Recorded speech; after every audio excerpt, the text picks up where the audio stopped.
Hello, welcome to episode 3 of Remarkable People, 3 Questions and Lively Conversation, hosted by me, Ronnie Wright, and my dear friend, Kippy Helsel.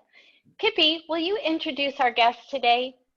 Ronnie, I would be delighted to. Hi, everybody. We are so thrilled to have here today Gerry Barker from Barker Specialty Company in Cheshire, Connecticut, and Memo Kahan from Promotional Inc., which is in Los Angeles. Both are presidents of their companies. We have some great questions for them, and we're so pleased that they are here with us. So let's get right into our first question. Thinking about both of your companies, Gerry, you have continued to build and succeed in a family business that is over 70 years old. Memo, you have a great history working with 4 other distributor companies, and you founded Promo Shop over 20 years ago. If we were doing a case study of the success of your businesses, what would you say would be the strategic takeaway? And as you think about that answer, does that strategy need to change now in light of this current climate to assure your viability moving forward? Let's start with you, Gerry, on that, if you would. Thanks so much, Kippy. And it's an honor to be with you and Ronnie, and especially with Memo Kahan today. You know, that's a great question. And when I started in the business, we were a very small company. And one of the things I noticed when the Yellow Page salesman would come around is that none of the big distributors in Connecticut were advertising in the Yellow Pages. And I would often ask the salesman, I say, why aren't these guys advertising? We're a small company. You have all these big ones. And he would say to me, and they would say this year after year, they're all say they're too busy. And I recognized then that humility is probably one of the most strategic takeaways in growing a business. That humble enough to know that you always need to advertise and promote, humble enough to realize you need to keep learning and keep training, and humble enough to know that you just don't know it all. In addition to humility, attention to detail is of critical importance. You know, we never let any job go out here that's not perfect. No matter how small or big it is, we want to make sure everything's right. And I have to add one last thing, enthusiasm. We're as excited whether we're selling 1 sign or 50,000 t-shirts. We love this business. We love the joy it brings to our customers and clients, and we love the reaction, and we love the impact it has. So those would be the 3 takeaways. And interesting enough, those are all just as important today. Being humble enough to know that you don't know it all because this business is so difficult, and being excited. And of course, today, you know, investing in technology and people becomes another very important strategic requirement to growing. And with that, Memo, what do you got? Well, thank you also, and a pleasure and an honor to be a part of this amazing group. I second what Gerry said and would like to probably add that, you know, it's a marathon, not a sprint. And throughout our career, you see so many ups and downs, and we've seen so many changes in trends and so many changes in going to market strategies that we talk here about status quo is not an option. Stagnation is not an option. We learn every day, and hopefully we don't make the same mistake twice because otherwise we'd be out of business. So we try to think about how can we differentiate? How can we be a little bit more unique in an ununique world where the item is the item? We talk about strategies of going to market and trying to figure out ways to enhance our services and become a little bit deeper partners with our clients. Supply chain's a great ally, being very connected with our supply chain, otherwise we're out of business. Making sure we take care of the people that take care of us. So thank both of you for not only putting this together, but all your support that you do all the time. As we talk about, it takes about 17 people doing the right thing to get your pen to its destination. So how do you grease all 17 wheels in order to make that happen? As I've learned in the industry, surround yourself with people of honor and of courage and of a great attitude, I think is a great perspective to look at it this way. I also think luck has a lot to do with it, and timing in life has a lot to do with it. And if I had one takeaway, I would think it's just be patient, be brave, and and just keep on it and have a plan, right? You have to have a plan in order to get to a destination. Otherwise, you'll never know where you're going or when you get there. So it's interesting. I think we're fortunate to be in the industry, and I think we're fortunate to be in business today and seeing what's going on in the world. It's amazing that we get to do the things we do for the companies we get to do it with, because that's really cool. And then you see it up in the supermarkets, or you see people wearing some of the stuff that we do, and that to me is the great reward. Well, it's interesting, Memo, you talked about luck, and Gerry, you talked about these important qualities, all of which are spot on and makes total sense. But let's say to do that, you have to have great employees, have the right people. Maybe is there a strategy with how you've built your teams? Are there certain strategic qualities that you look for when you're interviewing people? Maybe could you address that, how you put together your teams? Gerry? Yeah, I'm happy to start. And first of all, we have the greatest staff of people. We have 80 wonderful, hardworking people. But I'm going to share something with you, and I've shared this with other people in the industry. We go through the interview, and we're more interested in people's hobbies, with their interests in life, that they have fun. But we always ask one question, and the question is simply this. If somebody asked you, a customer called and asked you, what weighed more, 3 dimes or a quarter, how would you answer? And I found this question to be so predictive as to the person's success in the business, because when the person says a quarter or 3 dimes, without knowing the answer, I know they will not be a successful person here at Barker Specialty.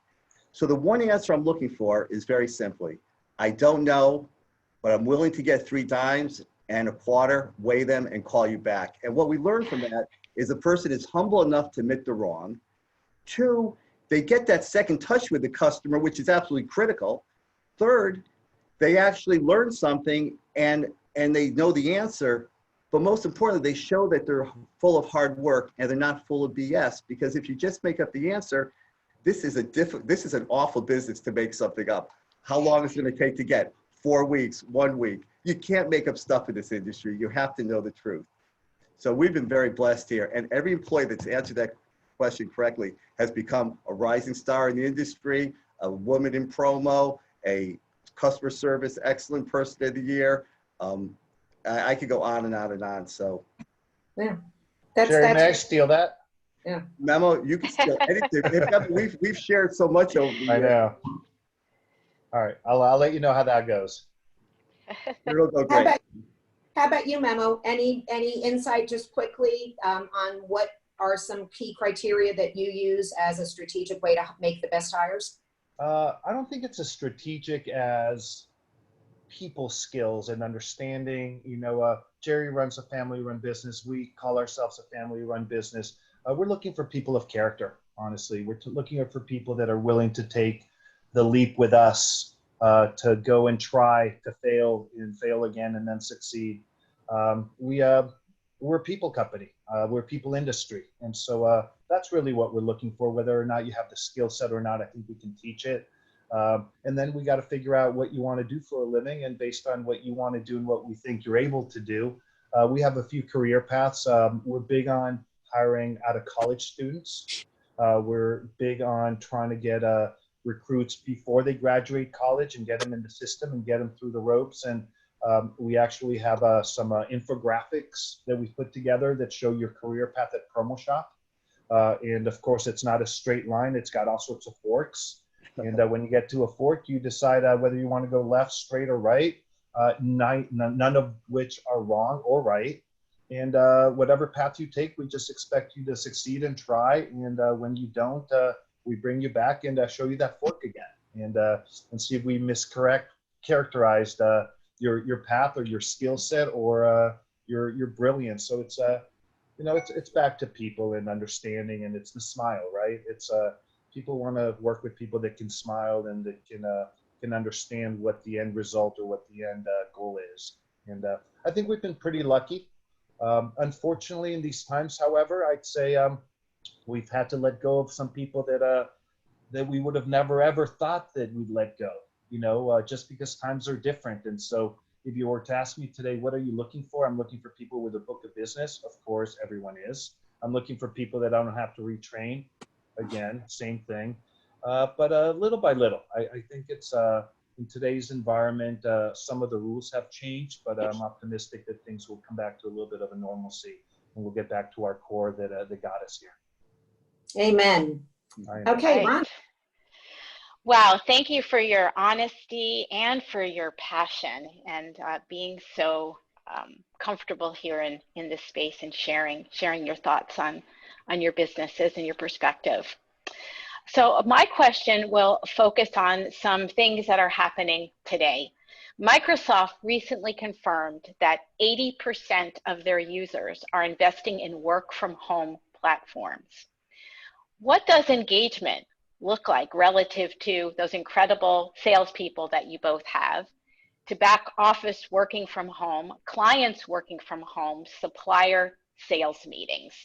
Memo, can you talk a little bit about this topic?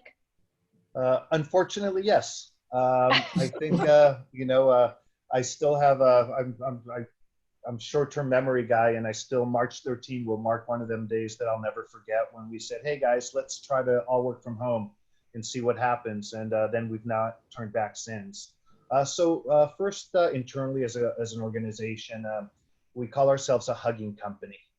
Well, that's not happening very much, or at all, actually.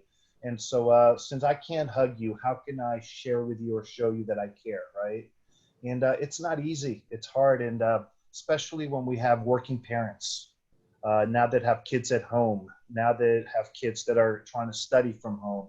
And I think it's some of the things that we've taken for granted that we've sort of had to go back and take a look at. It's as simple as the internet levels that you get in your homes. When 5 people are trying to be on Zoom calls, you know what? Some of Zoom calls are not going to go so well. And so how can we help them adapt to the new normal? Today, I got a few emails that said, hey, my internet is down. I got to run down the street to figure out how to put my kid in his class. And so we got to be patient is the beginnings of it. We got to take deep breaths. I'm a big believer that there's not a box that you can put together and say, here's your solution.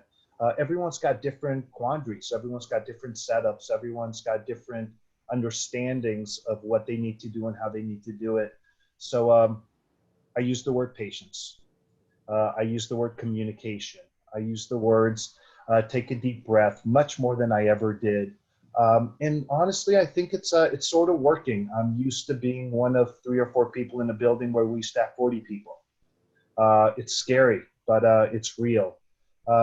We just got to make sure we communicate and over communicate and be consistent at it.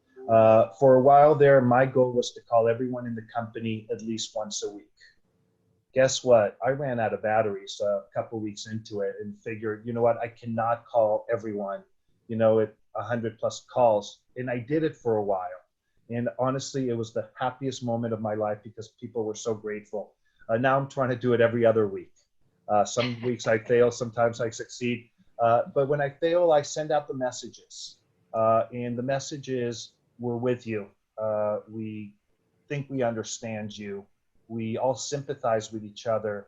However, we do have a job, and whether it's 8 to 5 or 10 to 10, whenever you can do it, just get it done. And if you can't, let us know. It's not a, oh my God, you're not getting it done. We'll get somebody else that can do it right now. And then we're going to ask for your help soon thereafter. So just deep breaths, guys. We got to get through this together, and we got to just be a little more sympathetic than we would otherwise. Yeah, Gerry, can you speak to the topic as well, and also how to stay connected with your partners? Yes, absolutely. First, Memo is right on. And, and Memo is such a sharp guy. Memo talks about luck, but it's an interesting thing in the world that luck tends to follow those who are the smartest, savviest, most compassionate, and most knowledgeable people. So, Memo, I don't know if I would call it luck. I would call it all the qualities you have that have made you very successful. But yeah, you were spot on. The idea of understanding the employees' needs in their homes is so critical. We were fortunate that we were completely able to switch to remote work right away because we had that in place. But what we didn't have in place is the knowledge of the employee that might live in a small apartment and is working on their kitchen table, or the person who needs the flexibility for school and all these other things. So we've incorporated all the things that Memo suggests: compassion, understanding, flexibility, and I would say, really for the most part, about 80% of our staff is really doing well working from home. As a matter of fact, a number of people are actually working more productively than ever. So we have no plans to bring everybody back, though we're allowing people starting the first week of September to come back 1 or 2 days a week if they would like, but no one is being pushed to come back, other than, of course, our warehouse and fulfillment services. So do you both see that this is going to continue through to next year? You can quickly answer that. Yes. I say yes. Through next year. Memo, you too? Yeah, and we've made it known that if you want to work from home until otherwise noted, and who knows what that day will be, we welcome it. There's no reason not to. We're actually trying to get out of a few leases of groups of people that have said, you know what, the commute and the this and the that, now we figured it out, and probably unnecessary, which it's sort of sad because, we talk about community and we talk about, the strength in numbers and the camaraderie that we're losing out on. And so I think the next thought process needs to be, how can you keep your people united and as a group and hugging from a distance? Or can we do bi-weekly cocktail hours? For a while there, every Friday, we would have happy hour on Zoom, right?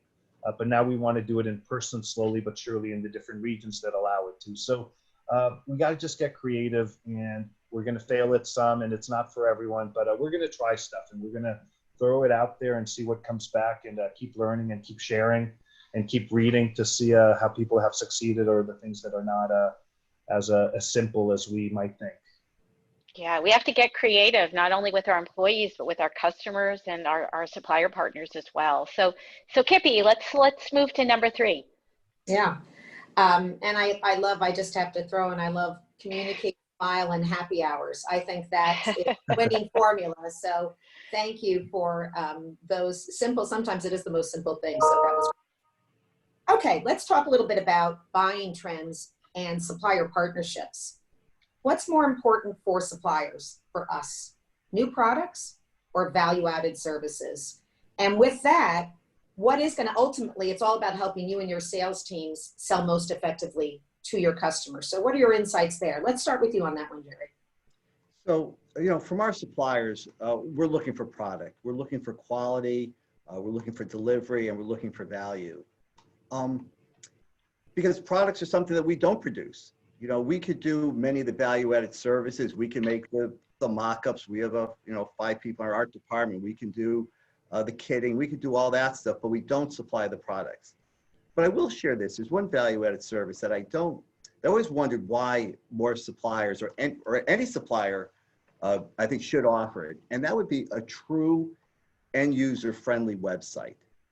I check most of the supplier websites in the industry, and none of them are truly end-user friendly except a few of the apparel companies, where there isn't any contact information, but you could actually send it to your customers. And so I think that's something that would be very powerful, and I know we would use. At the same time, we love a supplier that has a good quality art department that makes recommendations and suggestions on the art we send, because we don't know all the specifications. We don't know if the imprint area could be a little bit larger. So I think the paradigm in the industry is for a lot of suppliers not to want to make suggestions because they're fearful that the distributor is going to use that and say, oh, you said it'll print great and it didn't, and now we're not paying for it. But the truth of the matter is we need that help. So supplier willingness to be helpful. When somebody just says to me, what is it that you want? What is it that your customer wants? We don't know. And I think that's a value-added service that many suppliers are, once again, fearful to provide, but would be of great benefit to distributors. But that end user website, that could be a whole nother topic. Very, very interesting. And I think there are probably a lot of interpretations as to what is end user friendly. Yep. Memo, that Gerry had a lot of thought there. What do you think? I actually think a little bit differently. I think service and product and added value today have to be synonymous.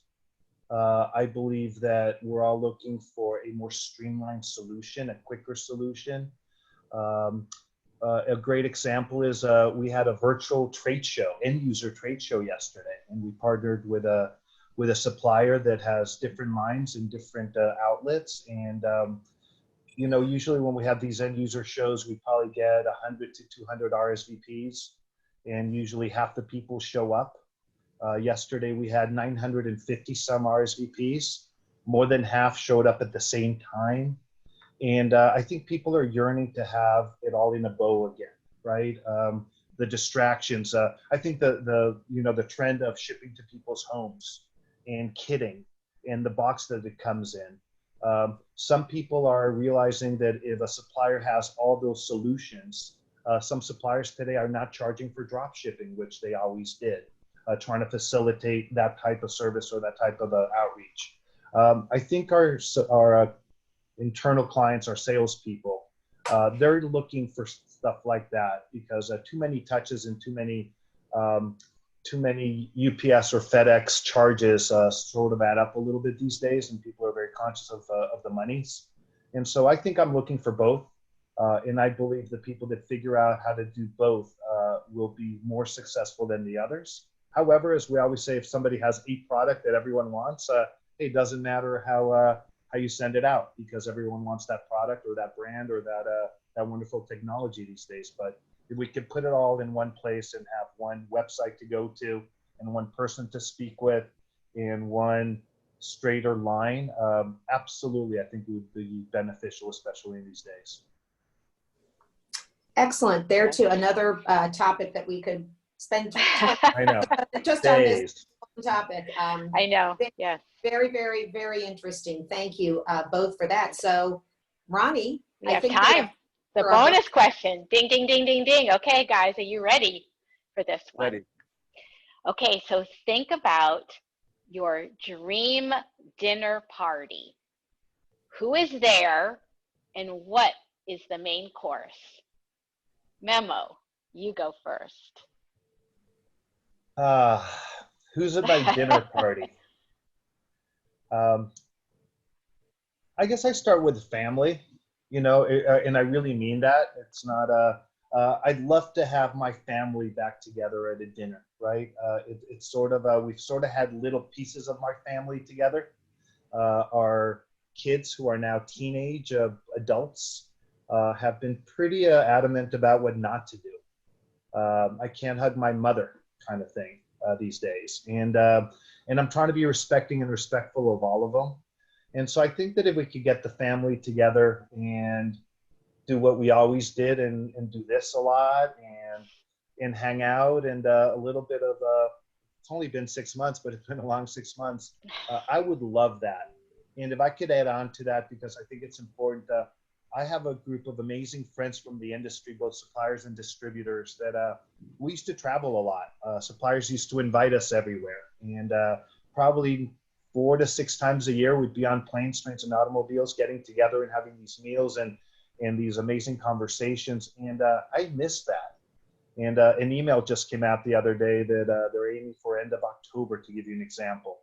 And I've not been more excited to at least think of maybe I'll be able to go to Florida at the end of October, just so I could have a meal with these guys and share the trials and tribulations of life and that one hug that we're so used to. So it's sort of a nice thing to look forward to. How's that? That sounds awesome. But what is the main course that you're going to be serving at this dream dinner party, Memo? I think we're not going to get through the food. We're just going to focus on the cocktail. Seriously, we're going to be so excited to talk to each other that we're going to serve a big glass of wine at the beginning and just continue to circle the wine and the tequila as it evolves. Liquid diet, I'm going to call it. Liquid main course. Fabulous. Thank you. Okay, Gerry. So I'm just going to make an extension of what Memo said. I admire Memo and I listen to everything he says very carefully. Right. But you know, I was thinking actually this weekend just how wonderful it would be if our children got to meet their grandparents or our grandparents, so their great grandparents. Wow. And that would be like just so special. And it really would be it would just be amazing. You know, when we think about important people in life that we'd like to see and spend time with, you know, and there's plenty of people in history that would be pretty cool to be with, but to actually take our children, and Memo and I have children about the same age, and have them meet our grandparents, the great grandparents, would just be remarkable. And of course, there's only one meal we would be having that day, and that would be big platters of lox and bagels, and, and plenty of wine and beer to enjoy. Fabulous. Wonderful. Love both of your answers, and I love the idea of the extended family. It's wonderful. Thank you, Gerry, and thank you, Memo, so much for your time and your beautiful lessons that you have learned over the years, and so willing to share. Thank you. Kippy, is there anything else in closing? No, you guys were awesome. Again, we wanted a short format, 3 questions, lively conversation. We succeeded with that. But every episode we've done reminds us that it would be wonderful to have more time. But out of respect for everybody, it's good to keep it short. Wonderful, wonderful having you both as our guests today. We can't thank you enough. And Thank Ronnie, you. love doing this with you. So, hey, everybody, let's all be safe. Let's look forward to Hugs. next All the family hugs. hugs. Thank you all. And happy hour comes. It's Friday, so we can start happy hour. All right. It's So 5 o'clock somewhere. Okay. Okay, guys. Awesome. Thank you so much. Thank you, Ronnie. Great to see you, Memo. Thank We are going you. to stop Thank the you. recording. Thank you. Bye, guys.